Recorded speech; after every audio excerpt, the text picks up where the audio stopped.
કુંકાવાવ તાલુકામાં કમોસમી વરસાદ અને પવનથી ખેડૂતો પર આફત, તૈયાર પાકને ભારે નુકસાન।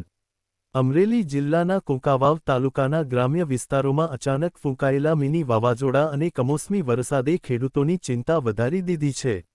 મેઘા પીપળિયા, તરઘરી, ખજૂરી, સાથળી, અનીડા, સનાળી અને તાલાળી સહિતના આજુબાજુના ગામોમાં ભારે પવન સાથે પડેલા વરસાદે વ્યાપક તારાજી સર્જી છે। વિશેષ નોંધનીય છે કે ઉનાળાની ઋતુમાં અચાનક થયેલા આ કમોસમી વરસાદે ખેડૂતોના રવિ પાકને ભારે નુકસાન પહોંચાડ્યું છે। લસણ, ડુંગળી, ધાણા, ચણા, ઘઉં સહિતના અનેક શિયાળુ પાક ઉપર ગંભીર અસર જોવા મળી રહી છે।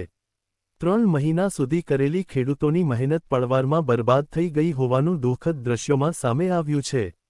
ખેડૂતોના જણાવ્યા મુજબ, જો 1-2 દિવસ બાદ વરસાદ આવ્યો હોત તો મોટાભાગનો પાક સુરક્ષિત રીતે ઘરમાં પહોંચી ગયો હોત, પરંતુ ઘઉંના વાઢવાના સમયે જ વરસાદ અને તેજ પવન ફૂંકાતા તૈયાર પાક ખેતરમાં જ નષ્ટ થયો છે।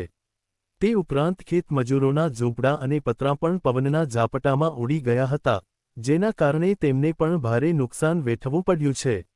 ઘણા ખેડૂતોના તૈયાર કરેલા પાકના ગાંસડા પાણીમાં વહાઈ ગયા છે, જ્યારે ધાણા અને ચણાના પાથરાઓ પણ પવનથી ઉડી જતાં નુકસાન વધુ વકર્યું છે। કુંકાવાવ તાલુકાના વિસ્તારોમાં પવનની તેજ ગતિ અને વરસાદના કારણે પાકો સંપૂર્ણ રીતે ધોવાઈ ગયા હોવાનું સામે આવ્યું છે। આ પરિસ્થિતિમાં ખેડૂતો અને ખેતમજૂરો આર્થિક રીતે ગંભીર સંકટમાં મુકાયા છે। આવી વિકટ પરિસ્થિતિમાં અસરગ્રસ્ત ખેડૂતો દ્વારા રાજ્ય સરકાર પાસે યોગ્ય સર્વે કરી તાત્કાલિક વળતર આપવામાં આવે તેવી જોરદાર માંગ ઉઠી છે। રિપોર્ટર કમલેશ રાવરાણી, સુલતાનપુર। ગામ મારું મેઘપડિયા, તાલુકો કુંકાવડિયા, જિલ્લો અમરેલી। મારે 35 વીઘાના ચણા 30 મણના ઉતારે અત્યારે એટલી નુકસાની થઈ છે કે એનો મજૂરના ભાગમાંય ન થાવે એમ ને મારા ભાગમાંય ન થાવે એમ। કે પેલા મગફળીના સરકારે 44,000 આપ્યા, પણ એ મગફળીમાંય ઘણી નુકસાની થઈ છે।